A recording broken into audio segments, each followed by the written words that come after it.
सबसे पहले क्या लिया गया, सोने की पतली पन्नी ली गई, ठीक है ना, जिसकी मोटाई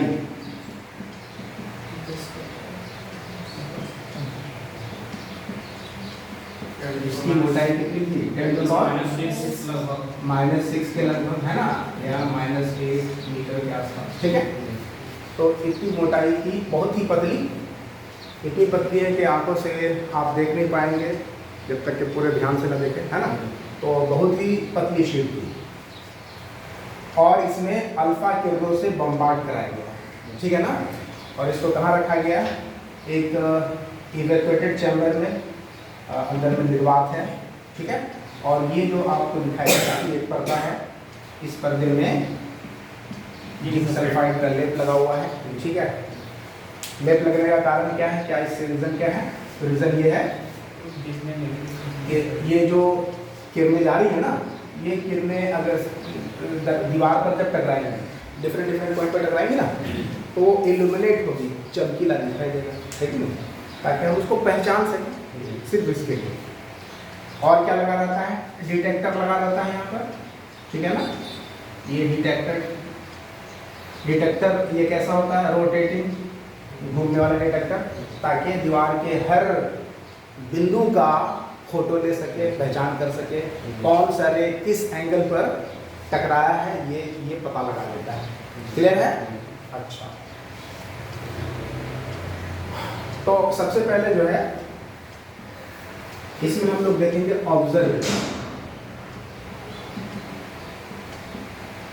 ऑब्जर्वेशन यानी अवलोकन।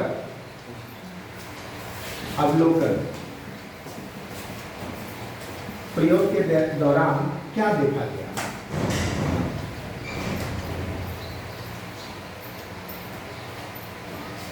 तो प्रयोग के दौरान भी देखा गया कि ज्यादातर किरणें, मैक्सिमम किरणें वो सीधे निकलती हैं बगैर रिफ्लेक्ट हुए, ठीक है ना। मान लीजिए इसमें जो है 10 लाख किरणों को पास करा है, सपोज करा, ठीक है। तो 10 लाख में से 9,90,990 के आसपास मान लीजिए, 90%, हाँ 99%, हाँ से भी ज़्यादा, ठीक है, वो सारा का सारा जो है पास हो गया। क्लियर है? अनडेविएटेड मतलब बगैर डिफ्लेक्शन हुए, कहीं कोई डिफ्लेक्शन नहीं हुआ, सीधा निकल गया, या अगर डिफ्लेक्शन हुआ भी तो बहुत ही कम हुआ, ठीक है। तो ऐसा करें हम लोग इसको एक सिंगल परमाणु के रूप में इसको देखने की कोशिश करते हैं। ये तो सेटअप हो गया, ठीक है ना। अब इस फॉयल में जो परमाणु है, ठीक है ना, सोने का एक सिंगल एटम, उसको लेकर के हम लोग कोशिश करते हैं समझने की, ठीक है। मिटा दें इसको,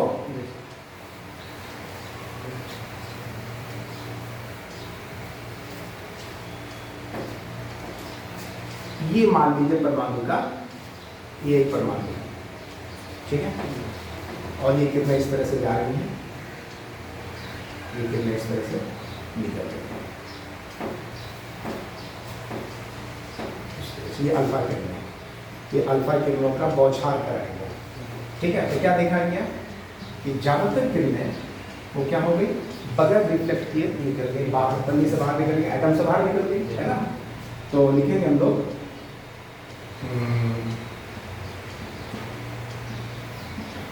अधिकांश अल्फा किरणें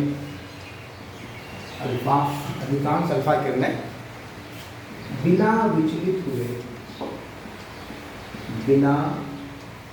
विचलित हुए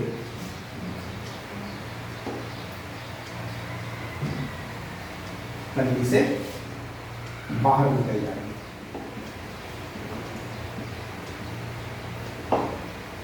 या परमाणु से बाहर निकल जाते हैं, ठीक है। Most of the rays passes through the foil undeviatedly.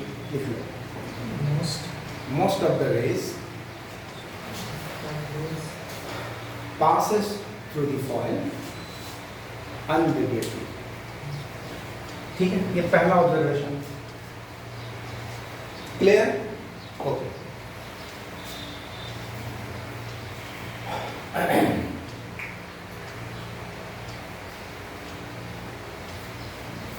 दूसरा ऑब्जर्वेशन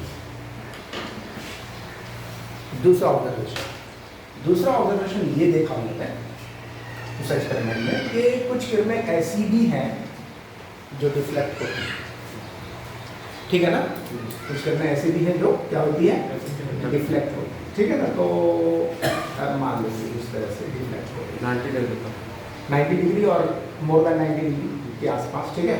ये किरणें इस तरह से डिफ्लेक्ट हो रही है, ठीक है ना। जिसकी संख्या क्या थी, बहुत ही कम। इसका रेशियो बताया है, डिटेक्टर से इसको पहचाना गया तो कितनी किरणों में कितनी किरणें डिफ्लेक्ट हो रही हैं, ठीक है। तो नियर अबाउट 8000 में एक किरण डिफ्लेक्ट होती है मोर देन 90 डिग्री। हर बात समझ में, यानी 1 लाख किरणों को पास कराएंगे तो 8-10 किरणें जो है वो डिफ्लेक्ट हो रही है 90 डिग्री से अधिक, ठीक है ना। कुछ किरणें, ये बहुत ही इंपॉर्टेंट इनका रिजल्ट बना। कुछ किरणें कितनी भाई, तो लिखेंगे 8000 में एक, समझने के लिए, ठीक है ना। कुछ किरणें 8000 में एक क्या होती है, 90 डिग्री से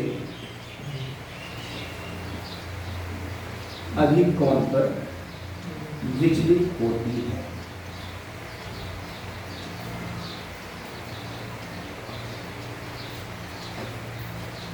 clear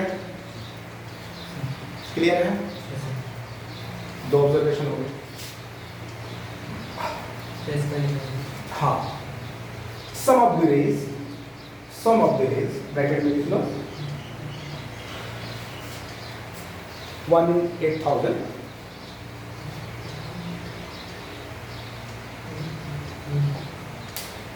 gets deflected at an angle more than 90 degree. Gets deflected at an angle more than 90 degree. चलिए, ये तो हो गया। और अब देखिए तीसरा ऑब्जर्वेशन जो कि बहुत ही इंपॉर्टेंट रहा और शॉकिंग रिजल्ट रहा इनका।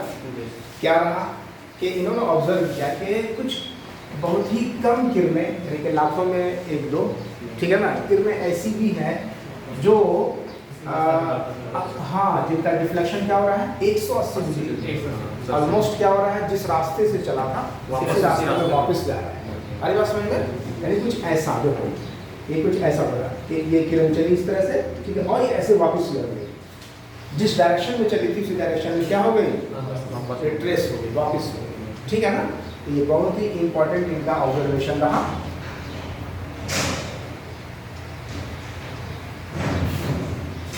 बहुत ही कम किरणें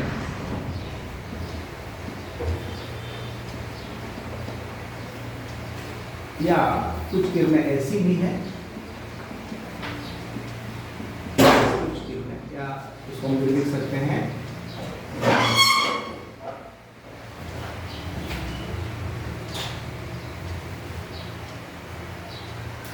1 लाख में एक मान लो, ठीक है ना। कुछ किरणें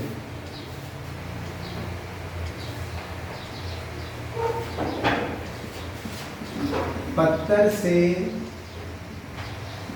बिना टकराए का मतलब यहां पर ये हुआ कि without touching, without physical contact, touch नहीं किया, स्पर्श किए बगैर, ठीक है ना।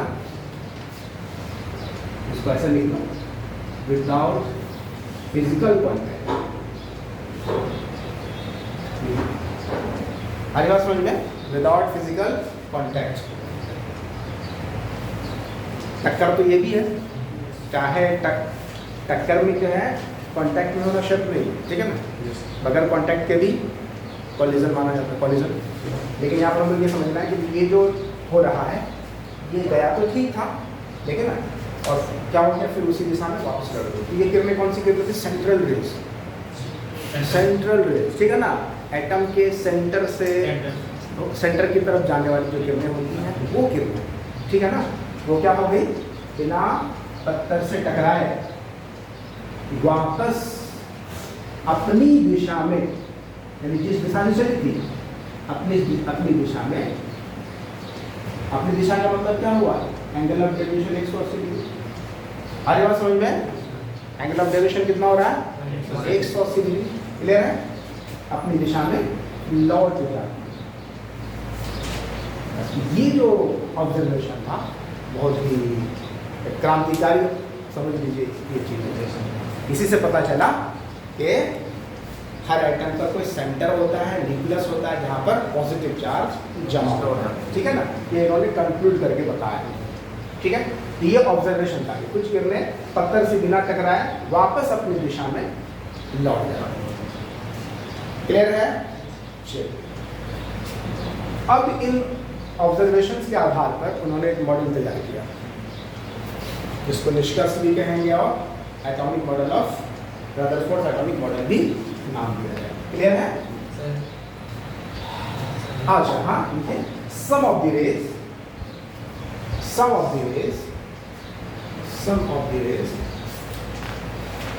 लिख लो, 1 in 1 lakh।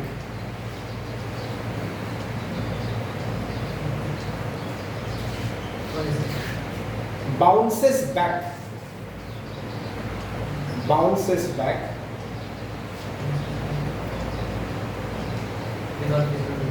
without touching the foil. That is theta is equal to 180 degree.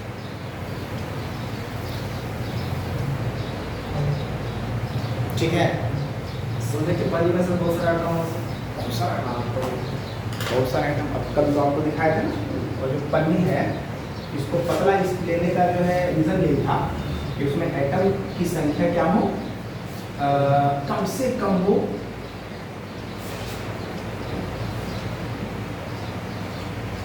ठीक है ना? जितना पतला लेंगे उतना डेंसिटी ऑफ एटम क्या होगा, कम होता जाएगा ना। अगली बात समझ में? और एक्सपेरिमेंट अच्छा होगा, मोर प्रिसाइज होगा। क्लियर है? तो इसके लिए हम एक सिंगल एटम को उठा करके यहाँ पर आपको दिखा रहे हैं कि इस तरह से हुआ होगा। क्लियर है? हाँ। तो अब ये जो रेज है, ये जो रेज, जो बीच वाला जो रेज है, वो एटम के सेंटर की तरफ जा रहा था और वो क्या हो गया, वापस लौट। ठीक है? चलिए बारी बारी से हम लोग कंक्लूजन पर आते हैं।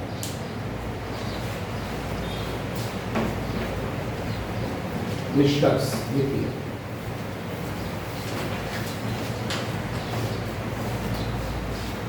कंक्लूजन, निष्कर्ष को हम लोग नाम दे देंगे रदरफोर्ड एटॉमिक मॉडल।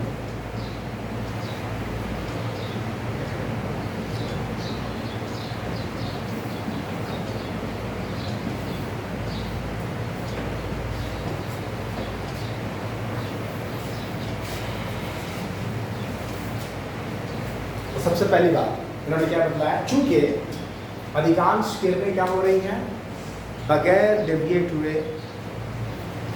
फॉइल से निकल जाती हैं, दैट मीन्स के एटम से निकल जाती हैं। ठीक है ना? मतलब उसको रोकने टोकने वाला कोई है।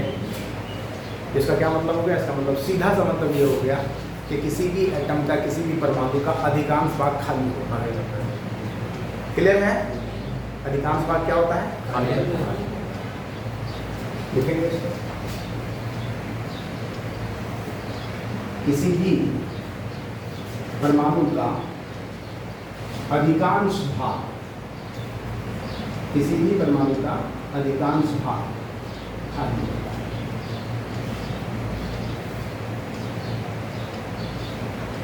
Most of the atoms has empty space.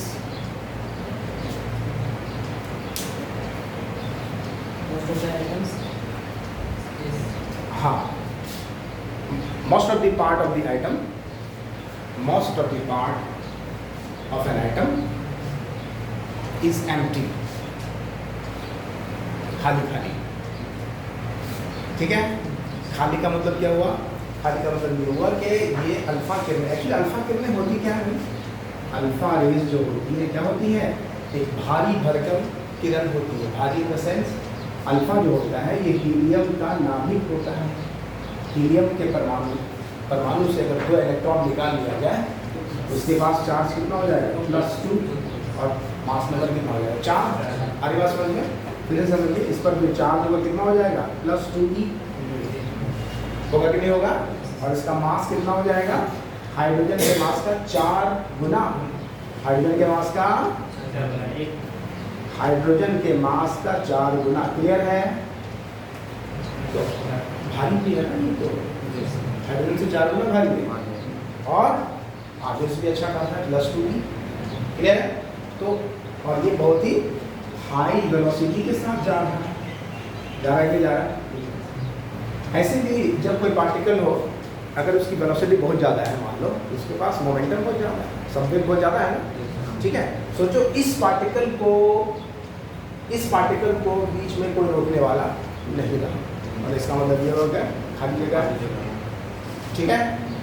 अगर यहाँ पर अगर बगल में तो दूसरा मास या पार्टिकल रहता तो, या बिखरा हुआ रहता तो डेविएट होता जाता, ठीक है।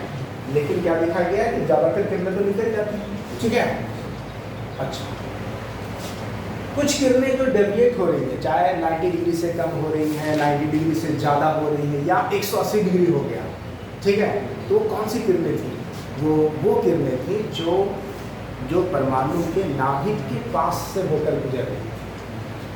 अरे बात समझ में, परमाणु का जो नाभिक होता है ना, ये नाभिक हम प्लस इसलिए देते हैं कि पॉजिटिव होता है, ठीक है। परमाणु का जो नाभिक होता है वो परमाणु की तुलना में बहुत छोटा है, ठीक है। परमाणु का साइज कितना होता है, 10⁻⁻10 मीटर। इसका साइज एटम का, क्लियर है। और नाभिक का साइज 10⁻⁻, हाँ, 10⁻⁻15 मीटर, ये नाभिक की त्रिज्या होती है, ठीक है। तो पूरे परमाणु की तुलना में ये तो बहुत ही कम है। जैसे इस क्लासरूम में एक छोटा सा सरसों का दाना मान लो, अरे बात समझ में, कितना है देखो, 10⁻⁻5, 1 लाख गुना जाता, ऐसा मान सकते हैं ना। तो इतने बड़े परमाणु में एक छोटा सा भाग जो है वो कैसा होता है, पॉजिटिवली चार्ज होता है। क्यों पॉजिटिवली चार्ज होता है और इसका रीज़न क्या है, तो इन्होंने यही से बताया, ठीक है ना। ये जो पॉजिटिव एरिया है इनको बतलाने वाले कौन थे, ए रदरफोर्ड। तो दूसरा जो इनका मॉडल है, दूसरा पॉइंट यही है, चूंकि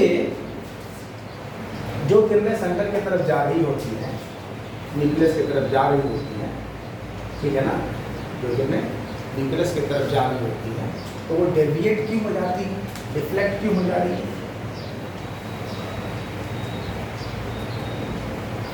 डिफ्लेक्ट क्यों हो जा रही है, पॉजिटिव चार्ज होता है। हाँ जी।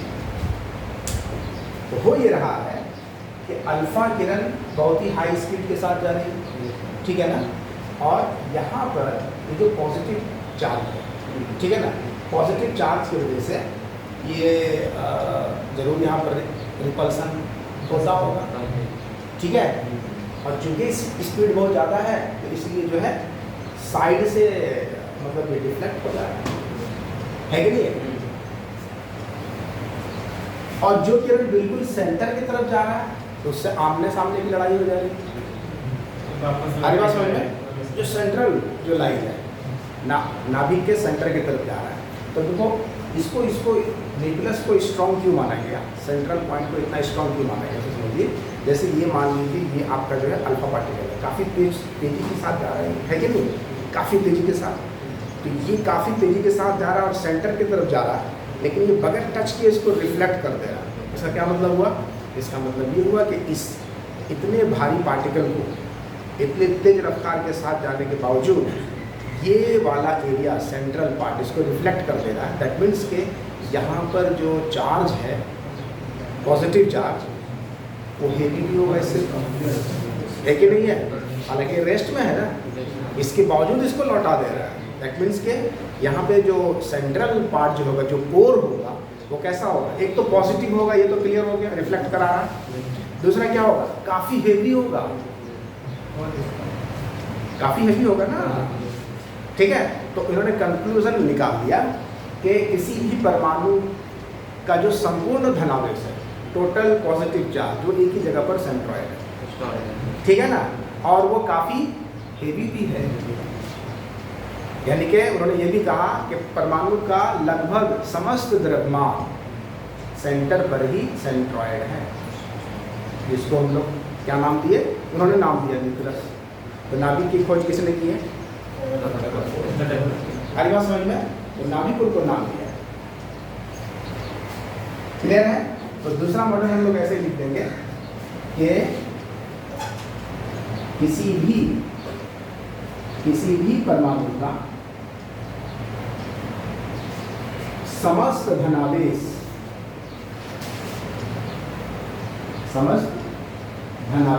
एवं लगभग संपूर्ण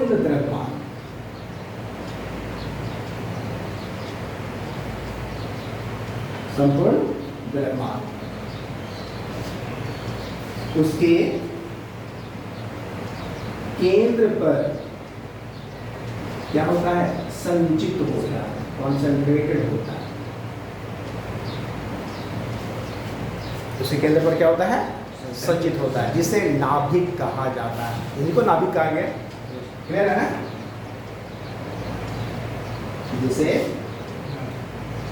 नाभिक कहा जाता है। तो नाभिक का कॉन्सेप्ट देने वाले कौन थे भाई? क्लियर है? लिख लो, द टोटल पॉजिटिव चार्ज इसका साइज 10 to -15। हाँ, इसी को तो साइज है, क्या है? साइज ऑफ द न्यूक्लियस, ठीक है ना? उस वक्त तक न्यूट्रॉन की खोज नहीं हुई थी। न्यूट्रॉन की खोज बाद में हुई ना, 1932 के आसपास गोल्डस्टीन ने किया था। क्या? हाँ, लेकिन उन्होंने पहले ही बता दिया कि किसी भी परमाणु का लगभग सभी टोटल द्रव्यमान कहाँ पर सेंट्रॉइड है? केंद्र पर, ठीक है ना? उसका नाम दे दिया गया न्यूक्लियस, ठीक है? तो लिखेंगे the total positive charge and almost the entire mass of an atom is concentrated at the center of the atom, called the nucleus,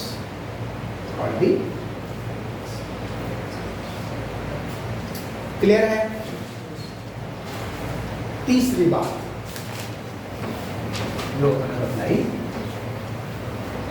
बताइए इलेक्ट्रॉन के बारे में, है कि नहीं? इलेक्ट्रॉन तो इन्होंने बतलाया कि इसमें इलेक्ट्रॉन तो होगा, एटम में इलेक्ट्रॉन होगा, क्योंकि एटम क्या होता है? इलेक्ट्रिकली न्यूट्रल होता है। तो सारा पॉजिटिव चार्ज तो सेंटर पर आ गया। इलेक्ट्रॉन कहाँ है? उनका कहना था कि इलेक्ट्रॉन जो है बादल की तरह से न्यूक्लियस के चारों तरफ जो है मंडरा रहा है।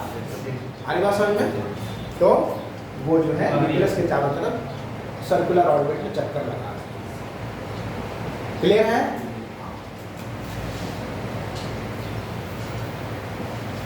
सभी ऋणावेश यानी कि इलेक्ट्रॉन्स नाभिक के चारों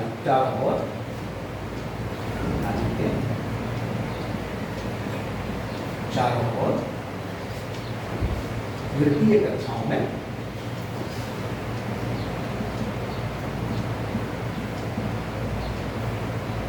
चक्कर लगा। ठीक है? इतना कह के उन्होंने मॉडल तैयार किया। और भी कुछ बातें इसमें जो कमी पाई गई, जिसको बाद में पूरा किया गया, नील्स बोर ने पूरा किया। ठीक है ना? उन्होंने फर्दर बहुत ज़्यादा इसमें जो है जैसे इलेक्ट्रॉन के चक्कर लगाने के बाद में, समझे क्या, इसी में जो है ये मॉडल जो है फेल हुआ है कि इलेक्ट्रॉन चक्कर लगाते हैं, ठीक है, न्यूक्लियस के चारों तरफ, लेकिन इन्होंने एक कंप्लीट बात नहीं बतलाई। ये जो चक्कर लगाते हैं तो चक्कर लगाने के दौरान क्या होता है, किन किन कक्षाओं में चक्कर लगाते हैं, ठीक है ना? चक्कर कोई भी जो है क्या कहते हैं कि आवेशित कण अगर मूव कर रहा होता है, सर्कुलर मोशन कर रहा होता है, तो वो एनर्जी रेडिएट करता है, ऊर्जा क्या करता है, वो निकालता रहता है, ठीक है ना, किसी न किसी फॉर्म में एनर्जी वो रेडिएट करता है, ठीक है। तो उस एनर्जी रेडिएशन की वजह से इलेक्ट्रॉनों की ऊर्जा धीरे धीरे नष्ट होने लगेगी और उसका जो है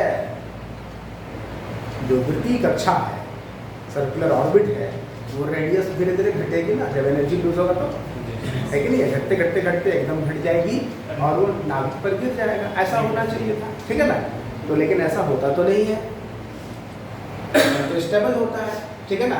तो इस बात को इन्होंने एक्सप्लेन नहीं किया या नहीं कर पाए, ठीक है।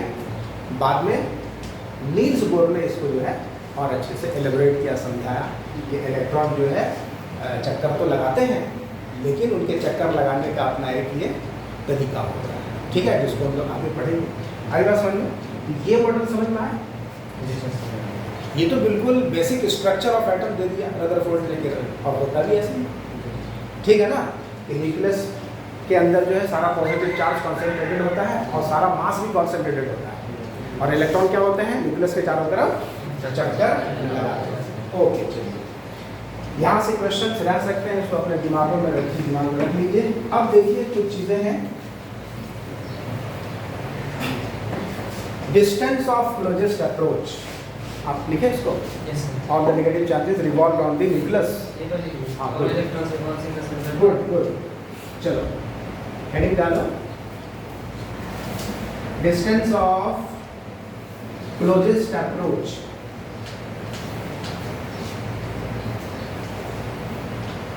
ये चीज क्या है, डिस्टेंस ऑफ क्लोजेस्ट अप्रोच।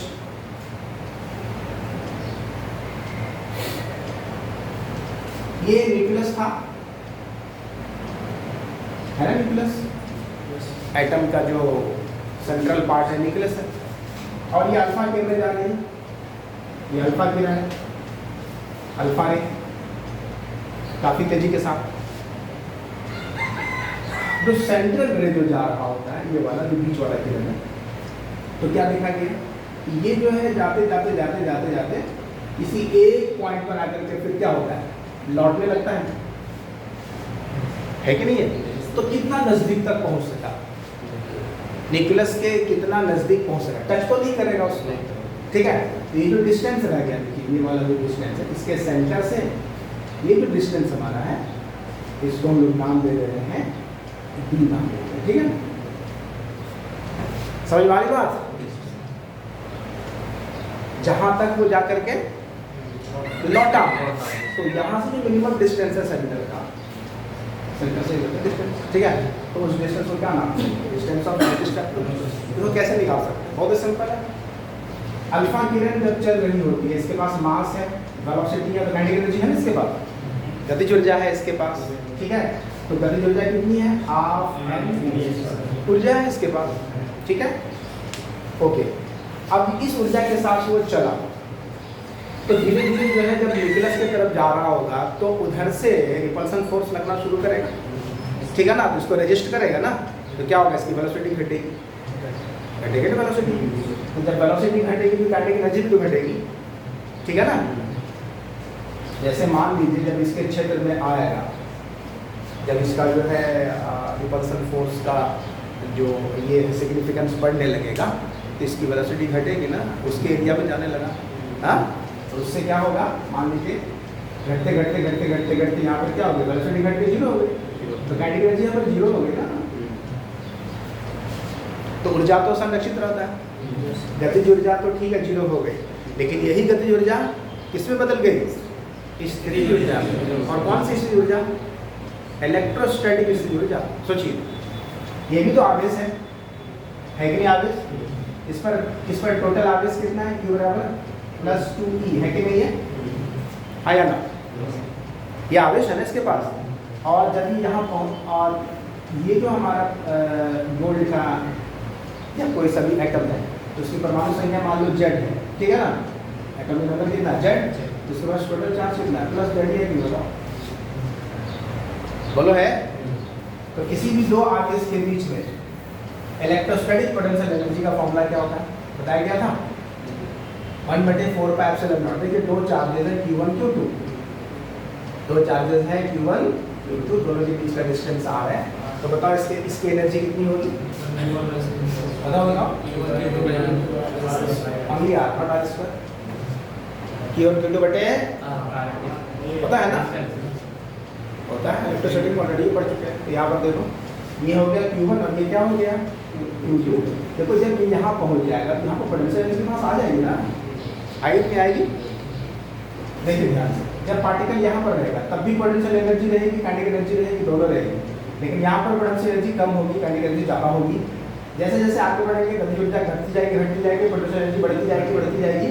और किसी एक पॉइंट पर जहाँ पर काइनेटिक एनर्जी जीरो होगी वहाँ पर पोटेंशियल एनर्जी क्या होगी? मैक्सिमम। यानी इसका सीधा सा मतलब ये होगा, यही वाला काइनेटिक एनर्जी डायरेक्ट जो है 1/4πε0 Q1 Q2 d के बराबर हो जाना चाहिए। क्लियर है? ऊर्जा संरक्षण के नियम के अनुसार ये सारा का सारा काइनेटिक एनर्जी कन्वर्ट हो जाएगी इसमें। क्लियर? यहाँ से हम लोग डी निकाल सकते हैं। Q1 Q2 का मान बता दो भाई। Q1 का मान कितना है? 2e और इसका कितना है? Z। हो सकता है कि यहाँ से सॉल्व करके डी निकाल लिया है। तो डी बराबर हो गया, डी बराबर हो गया कितना? देखो ये यहाँ पर उससे बोलो बेटा, ये दो रहा 2ze² 2z ना आप 4 से 4 तो बैठ ही गया पूरा। तो ze² देख लो, ये दो नीचे आ गया हुआ, 4 से 4 कैंसिल हो गए। तो ze² हो गया ऊपर, नीचे क्या है? mv² है ना, πε0 mv²। आ गया, कोई दिक्कत?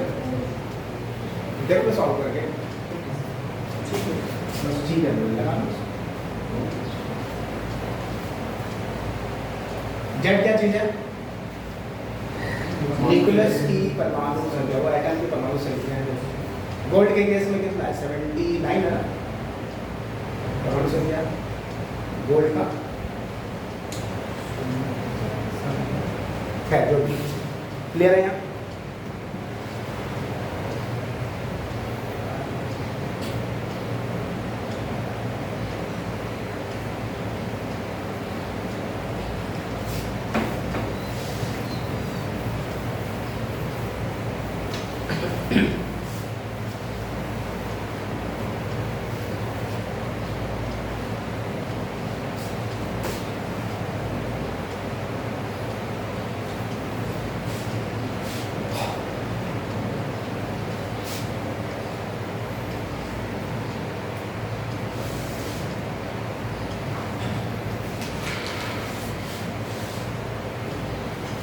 सर आज से मैथ क्लास ज्वाइन करें, इसलिए मुझे जा रहा है। ठीक है बोलो।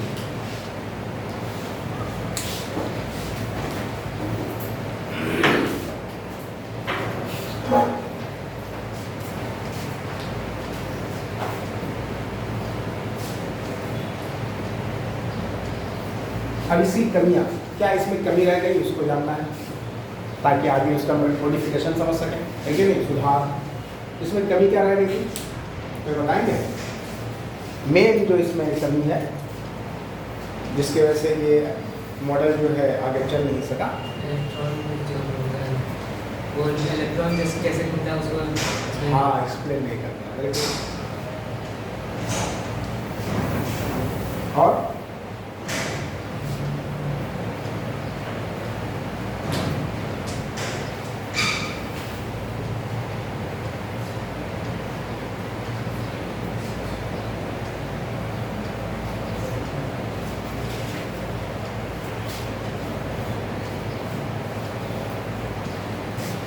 स्पेक्ट्रल लाइंस के बारे में भी ये पूरा एक्सप्लेनेशन नहीं कर पाए, जिसको आगे हम लोग पढ़ेंगे।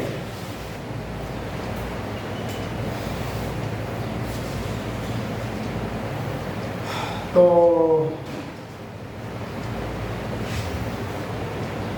बेसिक बात यही है कि देखिए मान लीजिए न्यूक्लियस है और इलेक्ट्रॉन क्या हो रहा है? चक्कर लगा रहा है, ठीक है ना? इलेक्ट्रॉन चक्कर लगा रहा है न्यूक्लियस के चारों तरफ, ठीक है। इलेक्ट्रॉन क्या होता है? चार्ज पार्टिकल, आवेशित कण होता है। इलेक्ट्रॉन क्या होता है बोलो? चार्ज पार्टिकल का आवेशित कण होता है। तो क्वांटम थ्योरी के आधार पर कोई भी चार्ज पार्टिकल अगर वो सर्कुलर मोशन कर रहा होता है तो वो एक्सेलरेटेड मोशन है। कौन सा मोशन है? एक्सेलरेटेड मोशन समझते हैं? त्वरित गति है ये, ठीक है ना। कोई भी चार्ज पार्टिकल अगर त्वरित अवस्था में होगा तो उस केस में वो एनर्जी रिलीज करेगा। एनर्जी क्या करेगा? एनर्जी छोड़ेगा, रिलीज करेगा, ठीक है ना। ये एनर्जी किसी भी फॉर्म में वो रिलीज करेगा, इलेक्ट्रोमैग्नेटिक वेव के फॉर्म में रिलीज करता है, तो ये एनर्जी रिलीज करेगा, ठीक है। तो एनर्जी रिलीज करने का मतलब क्या है कि इसकी एनर्जी घटेगी। जब एनर्जी रिलीज करेगा तो एनर्जी घटेगी ना। तो घटने की वजह से क्या होगा? घटने की वजह से क्या होगा? इसकी जो रेडियस है वो रेडियस घटेगी, है ना। और इसका कम होता जाएगा। ऐसे कैसे ऐसा होता जाएगा?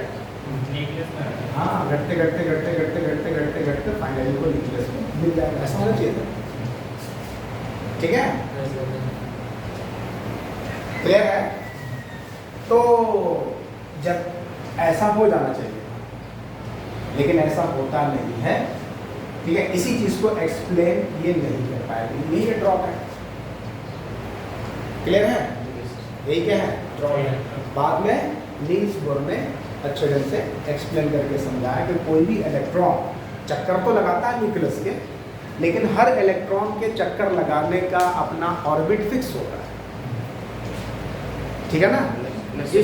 हाँ, हर इलेक्ट्रॉन के लिए ऑर्बिट अलॉटेड है, हर अलॉटेड है, किसमें किसको घूमना है। जैसे कैल्शियम में मान लीजिए कितना है? 20वें इलेक्ट्रॉन।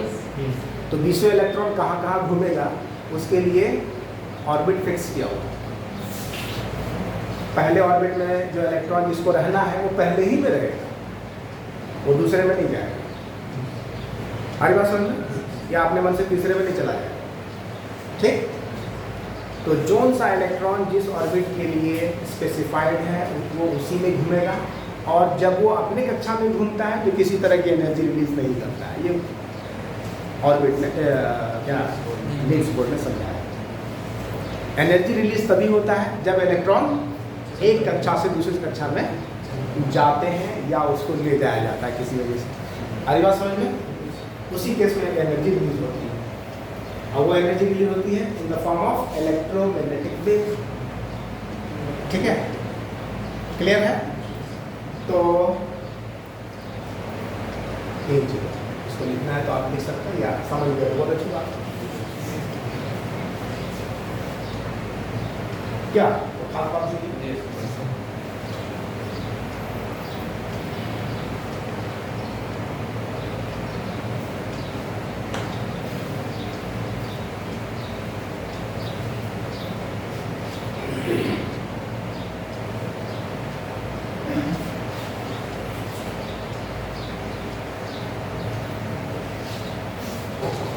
सभी ऋणावेश नाभिक के चारों ओर वृत्तीय कक्षाओं में चक्कर लगाते हैं।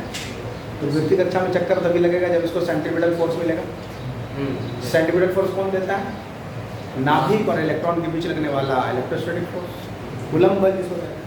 तो सर जैसे अगर फिक्स ऑर्बिट में वो चक्कर लगा रहा तो वो तो एक्सीलरेट नहीं होगा, क्योंकि एक्सीलरेट होगा तो एनर्जी रिलीज करेगा वो।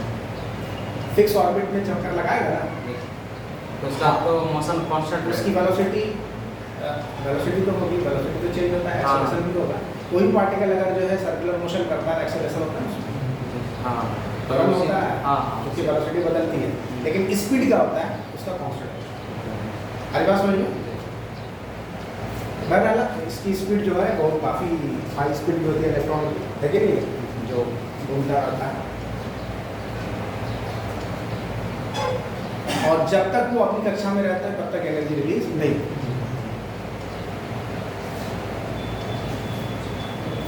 ठीक है। प्रूफ भी है, एक्सपेरिमेंटल प्रूफ है, ऐसा थोड़ी लिख दिया ऐसी बात नहीं है। अब ये चीज एक्सप्लेन हो गया ना, जो रदरफोर्ड ने नहीं बतलाया था या नहीं कर पाए थे, ठीक है, या उनका ध्यान देना कि वो तो इसको जो है बोर में अच्छी तरह से समझा दिया। इलेक्ट्रॉन चक्कर तो जरूर लगाता है, चक्कर लगाता ही रहता है कि नहीं है, जब तक कि वो अपनी कक्षा में बदल के या नंबर उसको जो है उसको मजबूर में किया जाए, ठीक है ना। तो इलेक्ट्रॉन जो है घूमता रहेगा न्यूक्लियस में। चलो एक ऑर्बिट से दूसरा ऑर्बिट में जाने में चाहे कोई भी इलेक्ट्रॉन जो होता है ना, किसी भी एटम का जो इलेक्ट्रॉन होता है, जब वो एक कक्षा से दूसरी कक्षा में जंप करता है, ठीक है ना, तो उस समय वो एनर्जी रिलीज करता है और डिफरेंट वेवलेंथ का वो कोर्स होता है, जिसको हम लोग आगे पढ़ेंगे। पूरा एक स्पेक्ट्रल सीरीज है, ठीक है ना। हाँ, क्लियर है। और ये जो इसको बोलते हैं ट्रांजिशन, ठीक है, और ये बहुत ही कम समय के लिए होता है। इलेक्ट्रॉन जैसे मान लीजिए तीसरे से चौथे में गया, ठीक है, तो ऐसा नहीं कौन बैठा रहे, बस गया कुछ देर के लिए, उन्हें कितना टाइम के लिए, बहुत ही कम, माइक्रो सेकंड के लिए जाता, फिर वापस उसी दौरान जो है एनर्जी रिलीज हो जाती है। हरी बात समझ में, एक कक्षा से दूसरी कक्षा में गया फिर वापस आया, क्योंकि एटम तो स्टेबल भी रहना। क्लियर है। तो इस तरह का फिनोमेना होता है। तो आज इतने रखें हम लोग। रदरफोर्ड का एक्सपेरिमेंट हो गया। अब हम लोग आगे बढ़ेंगे बोर मॉडल ऑफ एटम, ठीक है। रदरफोर्ड का ही बेसिक कॉन्सेप्ट है, उसमें थोड़ा सा कुछ तो यही रहेगा, है कि नहीं।